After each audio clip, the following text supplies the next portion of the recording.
All right, we're recording this on Monday, March 20th, so by the time this comes out on Thursday or Friday, a lot of things could have changed. I'm not going to hold you to anything. I'm not going to hold you to anything you may say in the next 15 minutes. I love it. This is tremendous. Nor should our viewer, nor should our listener, okay? And I hope you would do the same for me. Who's your MVP right now? Finally came to a conclusion on it the other night. And look, we still have, 10 games left for these teams? So some, I guess I can be swayed. But as we sit here right now, I'm strong in my opinion. And I wasn't for a while because I was letting it play out. It's interesting the way that this discussion has changed over the years. It used to be, I didn't really get engaged in this discussion here at ESPN as a broadcaster until like March, April. Now we're a month in, who's your MVP? So this discussion has all these ebbs and flows all year and all these different names, and it's up and down and at different times at different guys in the lead. So I kind of try to, just wait the best I can to be definitive. Because first I'm going to say this. There is not a wrong answer. This is subjective. Subjective. And numbers go into it and team success. And guess what else goes into it? Personal bias goes into it in terms of who the hell do you like to play? And you got to vote for the award. Who do you like watching play? So that's a personal thing, right? It's subjective. There's no wrong answer when you're talking to these top candidates. For me, it's Embiid. And it didn't happen, I'm not a prisoner of the moment. It didn't happen in one moment. But something happened the other night. I was watching the Cleveland game, and he made a play in that game defensively that really just was kind of like this wow moment for me. Like, my goodness, like he's the only guy in the league that could have made that play. And it was a play where Chetty Osman drove down the left slot, came hard at the rim, and Embiid went all in on the block. I mean, jumped as high as he could, had his fingertips like by the top of the square with his full chest facing Osman on the left side of the rim. Osman goes up and then wraps the ball around his back to Mobley, who's standing right under the rim. A 7-footer, quick off his feet, athletic ability. Embiid hit the ground from the first jump without really finding Mobley, just turned and jumped, spinning his body 180 degrees, jumped and caught the ball at the front of the rim as Mobley was trying to dunk it. And it triggered a fast break layup for James Harden going the other way. And I was like, if I look at the comparison, because I think it's between him and Jokic, they'd be my two favorites. Okay, obviously, Embiid is the better raw scorer. I mean, he's just a dominant scorer. Jokic, clearly a better offense generator, like facilitates everything and gets his number every night. Rebounding, both dominant. So how about that end of the floor, man, and the impact that Embiid has? And I think for me, if you're talking about those two guys, and I think they are the two leaders, that is a differentiating factor for me. They basically have the same number of wins. I know Denver's won in the West, but the way Philly's played for the last 2.5, 3 months, I think they've got the best record in the league, I believe, over that time. The impact that he has on that end of the floor as the last line of defense and an alterer of what teams can do, that, I think, for me this year is the differentiating factor because of these ridiculous numbers he's putting up to go with it. I have no problem. We're gonna talk about this, but you brought something up that I do find very interesting in that this discourse and this conversation starts like 5 games of the season. It's crazy. It's like, can this guy be in the MVP conversation? So, look, earlier by the way, when the odds open on DraftKings for MVP, Luka had the best odds. Mm-hmm. This was last June. Early in the season, Tatum had the best odds. Did you make a preseason prediction? For MVP? Yeah. I said Steph. Did you say Steph? I said Giannis. I said Steph. I said Giannis. Because I thought Golden State was going to roll. I picked Golden State to repeat over the Bucks in the finals with Giannis to be the MVP of the league. Those are my preseason predictions. I don't remember exactly, but I know I thought Golden State, I said regular season prediction. So I had Golden State being the 1 seed. I thought they were going to roll coming off that. And then I had Steph winning MVP. Do you think Giannis doesn't have a chance right now? No, I don't think. I think he has a chance. He has a chance. He's definitely going to get first place votes. Yeah. It almost comes down to me. It's like, who's going to get the most second place 100%. votes? That's what it comes down to. Yeah. Especially in this situation, because you could take any of those 3 guys, right? And there's going to be different orders, right? Everybody's going to have all 3 on their ballot. All of those guys are going to get votes. So it's really comes down to who gets the most second place votes, unless it's one of those years where we're dead wrong, and who knows, like the consensus is overwhelming for one of these two guys, which it could happen that way. I don't expect it. I think it's going to be very tight, very split with the first place votes. So then the question is going to be, who do you put second, and how many second place votes does Giannis get that prevents somebody else from getting them?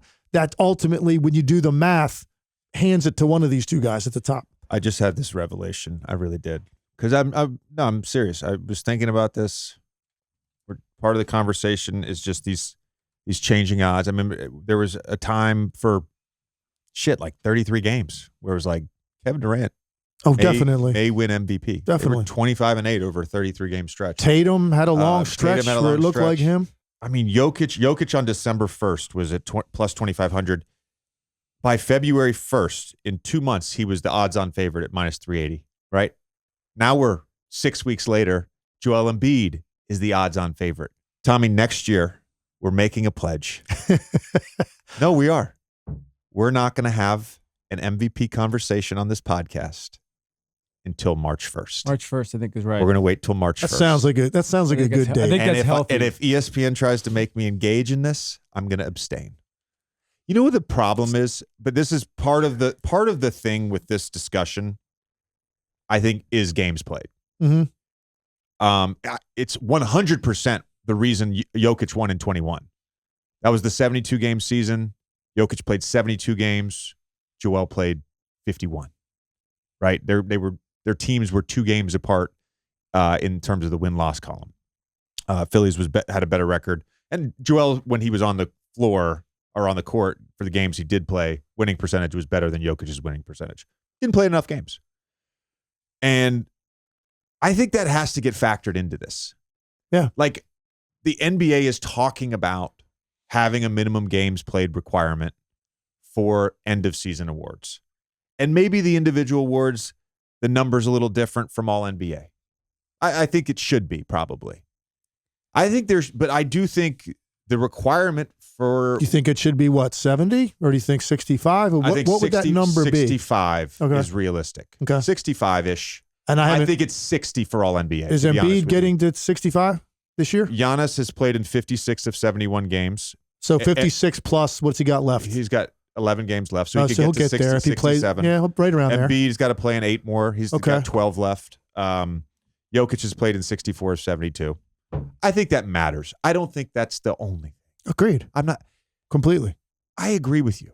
Look, right now, if I had a vote, it would be Joel. 2 weeks ago, before Denver went on this 2-5 stretch, before they lost 4 games in a row, before their defense completely deteriorated, because they actually had a decent defense for about 2.5 months. Yeah. I had Jokic. I did too. There was a stretch even when Milwaukee was on that win streak where I'm like, all right, if Giannis keeps playing, and then he had his wrist injury, missed some games. So, like, it changes day to day, week to week. Definitely. It changes day to day, week to week. But as of right now, I got, Joel. It's amazing. Joel was not an all-star starter. Yeah. Which I thought was kind of dumb at the time. Harden and Brunson weren't in the All-Star game. Both of those guys have legit cases to make All-NBA, and Harden probably will. Yeah. You know, what's funny is I thought Joel was a little bit demoralized at the end of last season with not getting it. And so you wonder, like, you know, what kind of impact does that have on a guy coming into the next year? And then this year, most of the year, his name was not really in that conversation with Tatum and Giannis and Jokic, right? There was those 3 guys. And Embiid just kind of there doing his thing every night. When you watch him play now, man, does he smell it. He wants it. He can taste it. The city wants it for him. It's funny because I talk about, I go on a weekly hit with Philadelphia All Sports Radio. And we always talk about this. And sometimes I'm just like, are you guys more concerned about that or like winning a title? Because it's like, this is a topic every time I come on, because they're so desperate for him to get it. And I understand that, man. They love the guy. He's beloved there. They want him to be rewarded for it. They all obviously think he's the guy. Great. But at the end of the day, like, winning a title should be more important. But the way he's playing right now, you know, part of it is, they had a chance to catch Boston. They've pretty much done it.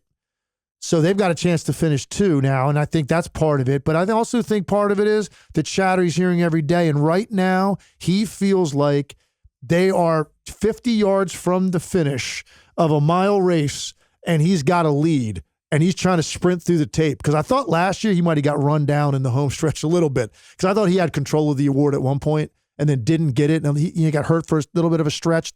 In the second half, he had hurt him. But he got run down, and I think he was surprised by that. I think he's trying to sprint through the wire. So he's putting out, like, you're going to see some nights here. As long as they still have to win, you're going to see some 40, 20 games out of him. Don't they play each other like next week? Yeah, he still has at Golden State, at Phoenix, at Denver, and he's got at. They've only played Denver once. Yeah. Oh, really? And I thought he was done with you. I know he destroyed him at home. He's got a game against Boston and a game against Milwaukee. Like, again, it's his to lose. If he dominates in that stretch, and even those, let's say those 5 games, they go 3-2 in those 5 games because they'll probably win the majority of their other games. Like, it's his to lose. The one observation I want to have on this, because you said something that I think is so important, is how subjective this is. And there's a lot of people that want to look at like a tell-all stat. And I'm an advanced stat guy. I'm an analytics guy. Like, I believe analytics can help inform us. I believe it can help reinforce what we see. I think there's real value. But I don't believe in that when we talk about MVP. I think there's, in any given year, 5 to 6 factors that you're weighing. And then you make a subjective choice. Because the reality is, all 3 of these guys dominate the game. Mm-hmm. But there's subjectivity in how you perceive their dominance. Definitely. And so if you're valuing individual defense, I could see where you'd say, no, Giannis and Joel are more important to me than Jokic. If you're valuing some advanced stats, I could see where you'd say, Jokic is the MVP. If you're evaluating team win percentage when they're on the floor, I could see where Giannis would be the MVP, right? Mm-hmm. So all this stuff, there's never, like, to me, it's why there's only been 2 unanimous MVPs in the modern NBA. Yeah, should have been 3, but only 2. Yeah.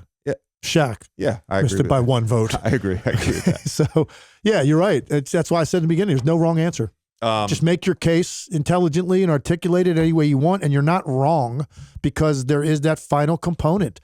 Because it's not like we're plugging a bunch of stuff into a computer and it spits out the winner.